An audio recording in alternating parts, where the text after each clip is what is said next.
5 থেকে 600 লোকের মিল্লি রান্না করা হয়। এটা হয় মিলাদ মাহফিল, আর আপনার মারা গেলে 40টা মিল্লি রান্না করা হচ্ছে এবং প্রতিদিন প্রায় 1 মণ মাংসের মিল্লি রান্না করা হয়ে থাকে। রেডি হয়ে গেছে মিল্লি।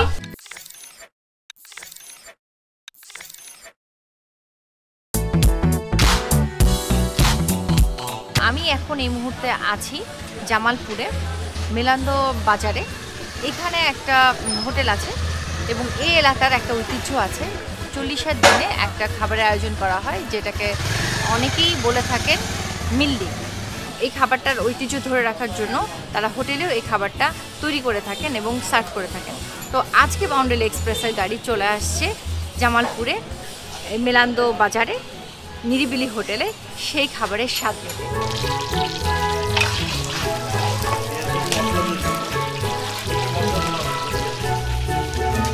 আমরা জানবো এই মিল্লি খাবারটা কিভাবে প্রস্তুত করা হয়, কবে থেকে কতদিন যাবত এই হোটেলে এটা পাওয়া যাচ্ছে এবং এটার ইতিহাস।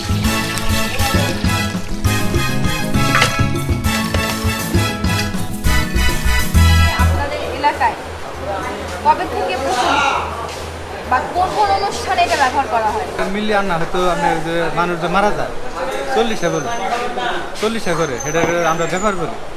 সেটার মধ্যে হচ্ছে মিল্লি, মিলাদ মাহফিলের মধ্যে হচ্ছে মিল্লি। এটা হওয়ার পরে আমার জেঠা পুরো একদিন এসে হোটেলে পাক করলো, যে হোটেলে চলে কিনে পুরো জেঠা যখন হোটেলে পাক করলো, পাক করার পরে দেখে না আস্তে আস্তে আস্তে আস্তে মানে চলে ভালো, মানে ওখান থেকেই শুরু হয়েছে হোটেলে মিল্লি। প্রায় 20 বছর যাবৎ এই হোটেলে মিল্লি রান্না করা হচ্ছে এবং প্রতিদিন প্রায় 1 মণ করে 1 মণ মাংসের মিল্লি রান্না করা হয়ে থাকে। এর আগে কখনো আমাদের টেস্ট করা হয় না এই টাইপের খাবার। তো আমার মনে হয় আমরা একটু রান্নার ওদিকে যাই এবং রান্না কীভাবে হচ্ছে সেটা দেখি, রান্না যিনি করছেন তার সাথে একটু কথা বলি এবং তারপর তো অবশ্যই টেস্ট করবো। টেস্টের সময় আবার কথা বলি।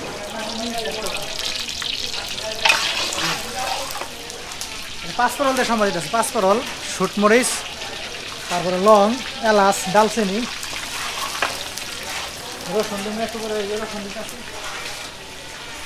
রসুন। আমরা নরমালি গরু যেভাবে রান্না করছি সেভাবে রান্না করি, শুধু গরুটা কষানো হয়ে গেলে তারপরে আপনারা ইয়েটা দেন, গরম পানি দিয়ে পরে চাওলা করে দিই, গরম পানি দিয়ে তারপর চাওলা করে। চালের গুঁড়োটা দলা হয়ে যায় না? আপনার ওটা তো পানি ভরে দিতে হয়, পানিটা বগল করে তারপরে চাউলের করে প্রথম কষানি হয়ে যাবে, কষানি করে পানিটা ওটা ভরে দিতে হয়, দেওয়ার পরে পানিটা ভালো করে বলকে দিতে হবে, তারপরে চাউলের করে ডালে দিতে হবে। পানিটা কি পুরোটা শুকানোর পরে দিবেন? না না, পানি তো মেঘলা টুক, পানি শুকাবে কেমনি, পানিটা বল করে উঠতে হবে। আর হচ্ছে হ্যাঁ, পরে চাউলের করে দিলে চালের গুঁড়োটা শুকনা চালের গুঁড়োই দিয়ে দাও না? শুকনা চাউলের করে গুলিয়ে দিতে হবে, গুলাই দিতে হবে। এখানে আমি দেখলাম যে অনেক রকমের মাছ আছে, মাছ রান্না করা হচ্ছে এবং সেই সাথে হচ্ছে কালাভুনা, গরুর কালাভুনা, যেটা অনেকেই পছন্দ করে থাকেন। সেই কালাভুনা রান্না করা হচ্ছে এক চুলাতে, আর এক চুলাতে হচ্ছে মিন্নি তৈরি করা হচ্ছে, আর এক চুলাতে মাছ রান্না করা হচ্ছে এবং কিছুক্ষণ আগে এই বিরিয়ানিটা নামানো হয়েছে। এখানে দেখে আমার কাছে যেটা মনে হলো, শুধু মিন্নি না, অন্যান্য আইটেমের জন্য কিন্তু এই হোটেলটা বেশ বিখ্যাত। এই প্লেসে যে মাংসটা রান্না করা হচ্ছে এটা অ্যাকচুয়ালি মিন্নি। এখন এটার মধ্যে মিক্স করে দেওয়া হবে সেই চালের গুঁড়া। এই চালের গুঁড়াই খাবারটার স্বাদ কিন্তু টোটালি পরিবর্তন করে। এবং এই চালের গুঁড়া মিক্সড করার আগে এখানে বেরেস্তা তৈরি করে বেরেস্তা দেওয়া হয়েছে, সেই সাথে ইউজ করা হয়েছে ঘি এবং ধনেপাতা। এখন কিন্তু মেইন প্রিপারেশন হয়ে গেছে, এটা নাড়তে হবে কন্টিনিউয়াস, না হলে এটা দলা হয়ে যাবে এবং এটা তারপরে একটু ঘন হয়ে আসলেই খাবারটা রেডি হয়ে যাবে, তাই তো ভাইয়া? জি জি।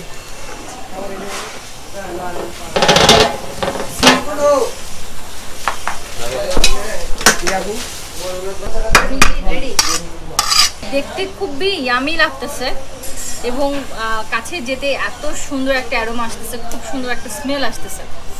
রেডি হয়ে গেছে জামালপুরের ঐতিহ্যবাহী মিল্লি। এখন এটা টেস্ট করার পালা। আমি এখানে জাস্ট ডেকচিটার সামনে দাঁড়িয়ে আছি, এত সুন্দর স্মেল। চলেন দেরি না করে ট্রাই করতে বসে। আমার সাথে আছে সাকিব ভাইয়া। সাকিব ভাইয়া আর আমি দুজন মিলে একসাথে ট্রাই করব।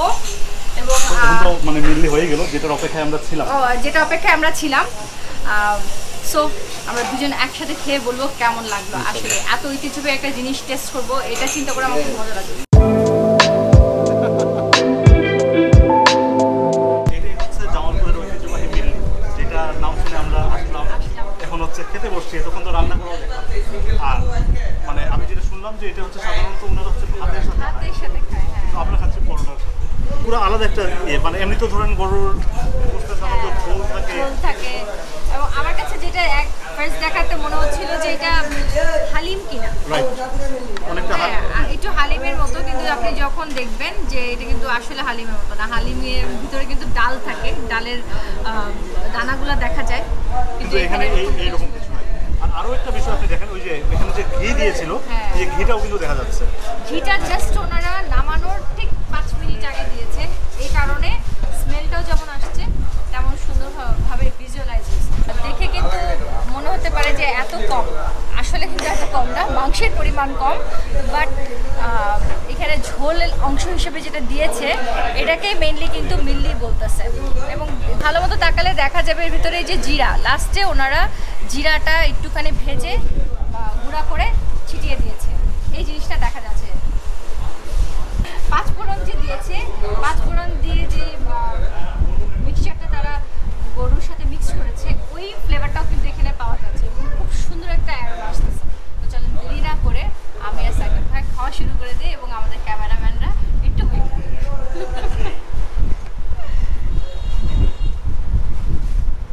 আমাদেরকে বারবারই বলা হয়েছে যে এইটা আমরা আসলে পরোটা দিয়ে ওরকম টেস্ট পাবো না, এটার মেইন টেস্ট পাওয়া যায় হচ্ছে ভাতের সাথে, পোলাও টোলাও না, একদম প্লেন রাইসের সাথে এটার টেস্টটা পাওয়া যায়। আর এটাই হচ্ছে জামালপুরের ঐতিহ্যবাহী মিল্লি,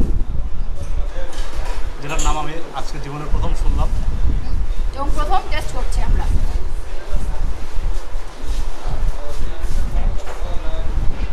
আপনি খাওয়ার আগে বলছিলেন যে এটা দেখতে অনেকটা হালিমের মতো, কিন্তু স্বাদ কিন্তু একদম পুরোই আলাদা। দেখতেই শুধু হালিমের মতো, বাট টেস্টের দিক থেকে একদম না। এবং এটার মধ্যে যে চালের গুঁড়োটা মিক্স করা হয়েছে, খাবারটা মুখে দেওয়ার পর কিন্তু এটা একদমই বোঝা যাচ্ছে না। সো আজকে আমি খেলাম জামালপুরের ঐতিহ্যবাহী